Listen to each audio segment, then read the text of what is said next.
छत्तीसगढ़ के बिलासपुर से लापरवाही और बेपरवाही की एक तस्वीर निकलकर सामने आई है। छत्तीसगढ़ के बिलासपुर में गंदगी का अंबार लगा हुआ है। हर जगह बस गंदगी देखी जा सकती है। गली मोहल्लों में जगह जगह कचरा पड़ा दिख जाएगा।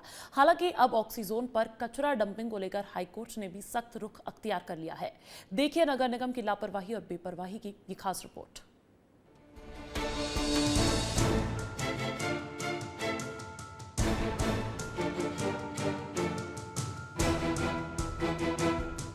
ये कचरे का अंबार नहीं बल्कि सरकारी पैसों का बंदरबाट है। बिलासपुर के व्यापार विहार में सरकार ने ऑक्सीजोन बनाया, लोगों को स्वच्छ हवा मिल सके, इसीलिए करोड़ों रुपए खर्च किए गए। लेकिन लापरवाही का आलम ऐसा है कि यहाँ गंदगी और बदबू के अलावा कुछ भी नहीं बचा है। छत्तीसगढ़ के दूसरे सबसे बड़े शहर बिलासपुर को नगर निगम एक बार फिर कचराबूर बनाने में जुट गया है। इसका सबसे बड़ा कारण है ऑक्सीजोन। 10 करोड़ रुपए खर्च कर जिसे तैयार किया गया व्यापार विहार में, वहाँ जो है कचरे का डंपिंग यार्ड तैयार करना। ये डंपिंग यार्ड है और यहाँ जो है बड़े पैमाने पर पूरे शहर से जो कचरा उठाया जाता है उसे यहाँ डंप किया जाता है। जिम्मेदारों को इसके बारे में खबर तो है, लेकिन बेपरवाह होकर घूम रहे हैं। यही वजह है कि मामला अब कोर्ट तक पहुंच गया है। हाई कोर्ट ने भी नगर निगम को फटकार लगाई है और ठोस कदम उठाने का निर्देश दिया है। दरअसल नगर निगम ने स्मार्ट सिटी प्रोजेक्ट के तहत व्यापार विहार में ऑक्सीजोन बनाया था।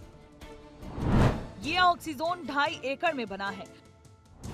इसकी लागत करीब 2 करोड़ रुपए बताई जा रही है। इसमें 600 पौधे लगाए गए थे। रखरखाव का अभाव ऐसा है कि ज्यादातर पौधे अब सूख चुके हैं और जो बचे भी हैं उनकी स्थिति ठीक नहीं है। इतना ही नहीं, इस ऑक्सीजोन के बगल में ही 10 एकड़ का कूड़े का पहाड़ भी खड़ा है। ऑक्सीजोन का उद्देश्य लोगों को स्वास्थ्य का लाभ देना होता है, साफ हवा देना होता है, लेकिन अब उसके उलट लोगों के स्वास्थ्य पर बनाई है। यहाँ 10 साल हो गया कचरा डंप हो रहा है। मैं यहाँ रहता हूँ और सांस लेने में तकलीफ, बाहर घूमने में तकलीफ, सारी चीज़ों में तकलीफ हो रही है।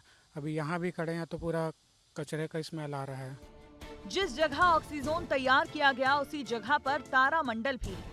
बड़ी संख्या में बच्चे डॉक्टर एपीजे अब्दुल कलाम के जीवन और दूसरी ज्ञान की बातें देखने सुनने यहाँ पहुँचते हैं, लेकिन यहाँ उन्हें बदबू और गंदगी के कारण समस्या उठानी पड़ रही है।